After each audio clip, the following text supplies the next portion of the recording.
Good morning everybody and welcome to the latest Canberra Business Point Masterclass series. My name is McNaughton and I'm going to be your presenter today. To give you a little bit of my background, I've been an early stage investor for over 15 years. I started off working for American software companies.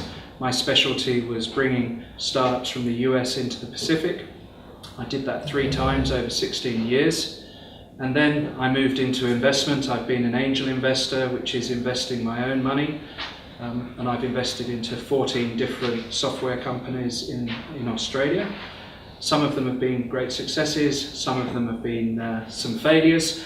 And a lot of the lessons that we're learning today come out of the experience that I've had, both from managing a business in terms of growing their revenue and also investing in opportunities. So thank you for coming today. I did want to point out that there is a disclaimer. The people and the events and the case study that we're talking about is fictitious, and we don't mean to reflect on any of the any real-world examples. So I wanted to make sure that they're for case study purposes. Many of you have already been to previous versions of the Canberra Business Point Masterclass series. Today we're continuing the journey of Angela and David as they move forward through their business career.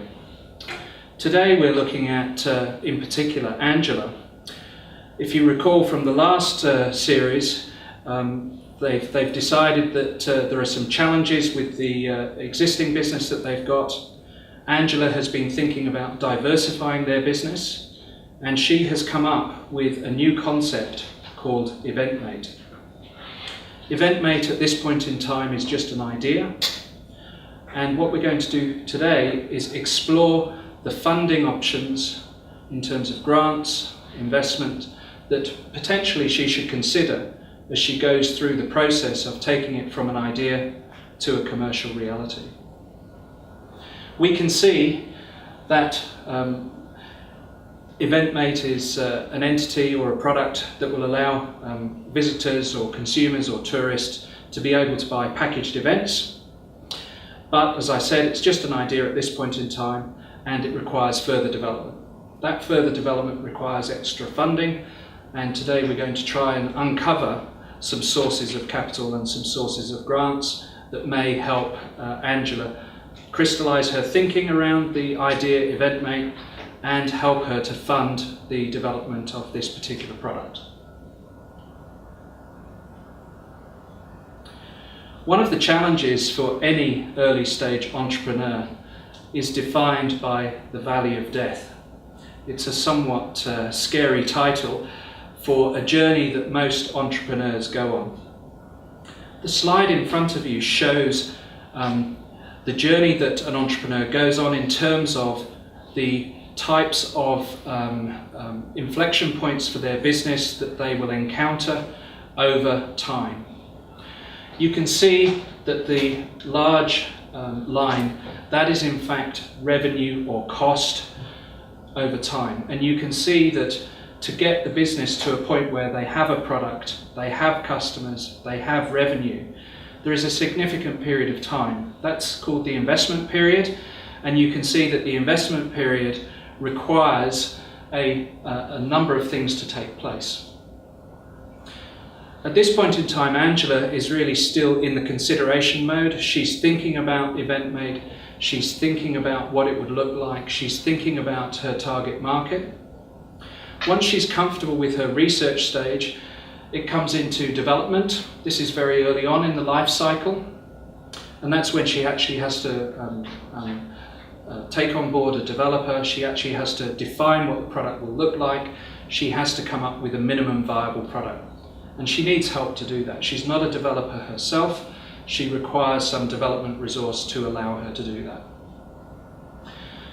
Once she's gone a little bit further along, you can see that there's some sort of technology transfer. She needs to make sure that the developer that she has engaged has signed an assignment of IP form, has made sure that there is a formal contract in place with that developer, that she or the entity EventMate owns all of the intellectual property from the idea. So even though she's employed somebody to do that, she needs to guarantee that she has documented proof that the intellectual property is owned by the corporate entity EventMate. As we go further, we're burning more cash, we're spending more money, and she gets to a point of being able to actually launch the product. We can assume that Angela has been talking to potential customers, and in fact she's got some interest from the Gold Coast, and she's got an initial customer who is willing to trial this product.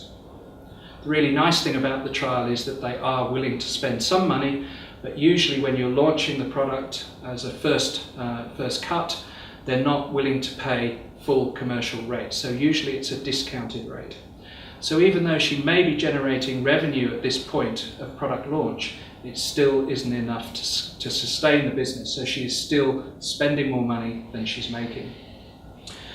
And you can see that hopefully as we go through the valley of death, and you can now see why it's called the valley of death, the turning point is when your expenditure starts to match your revenue coming in.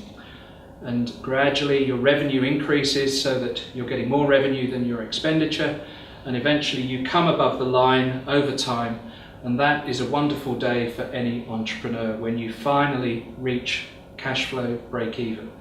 You're making the same amount of money as you're spending. So what we've done here is we've defined the journey that Angela is going to go on with EventMate. The valley of death is real for any entrepreneur. How do you fund your operations through this time? And that's what we're going to explore in this case study.